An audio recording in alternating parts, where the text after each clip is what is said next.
Salve, salve, meus amigos! Eis-me aqui novamente para compartilhar boas novas da parte de Deus com vocês. Por isso, sem rodeios, deixe-me te fazer uma única pergunta. Na sua opinião, quem exatamente é o ser humano na essência? Repito, quem exatamente na essência você é? Você sabe a resposta para essa questão? Não?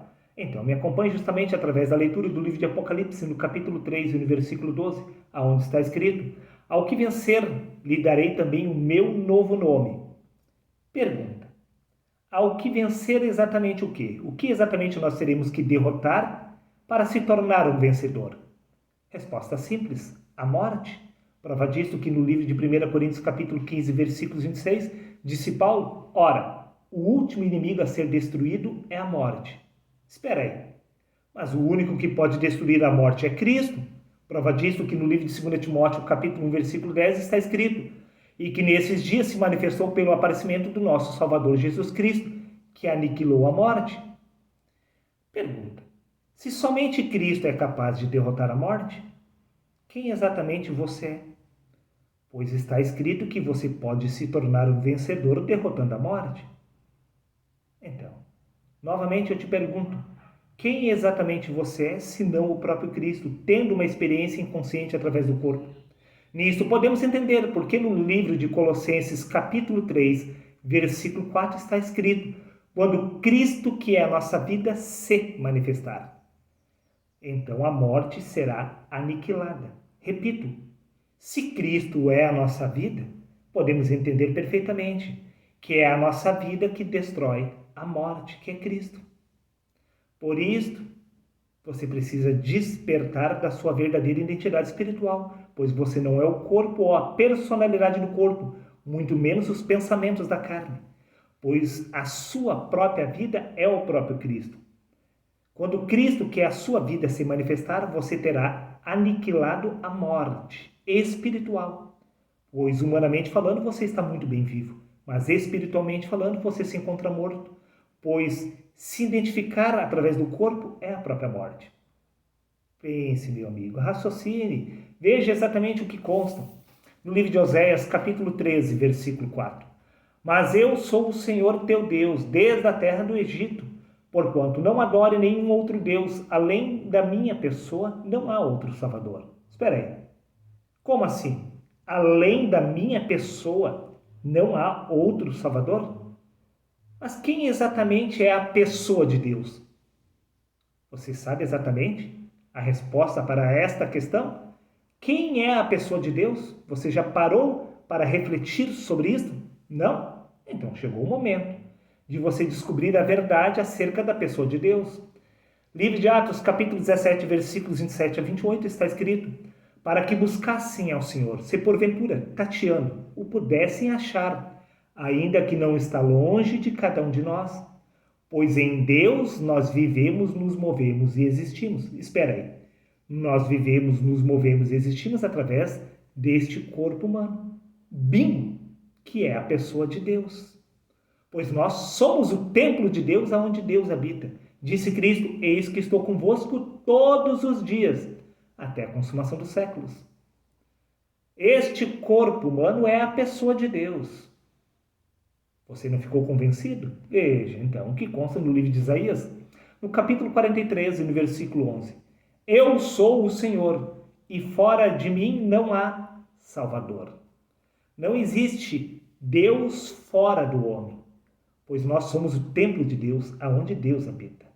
Também no livro de Isaías, capítulo 45, versículo 5, diz: eu sou o Senhor, e não há outro. Fora de mim não há Deus. Não existe Deus fora do homem, meu amigo. Não há como encontrar a Deus, pois você é a pessoa de Deus. Você, repito, é a pessoa de Deus. E nisto podemos entender perfeitamente por que é que o Espírito de Deus se encontra em sua pessoa. Pois você é o próprio Deus tendo uma experiência inconsciente através do corpo. No livro de Salmos, capítulo 104, versículo 30, diz que Deus envia o seu Espírito. Então o corpo é criado. O corpo é apenas as vestimentas do Espírito de Deus. Mas espera aí. Quem vive, se move e existe através do corpo é o Espírito de Deus, que é você. Pois é você que está vivendo, se movendo e existindo através do corpo. Nisso podemos entender que você é o próprio Deus, tendo uma experiência inconsciente através do corpo.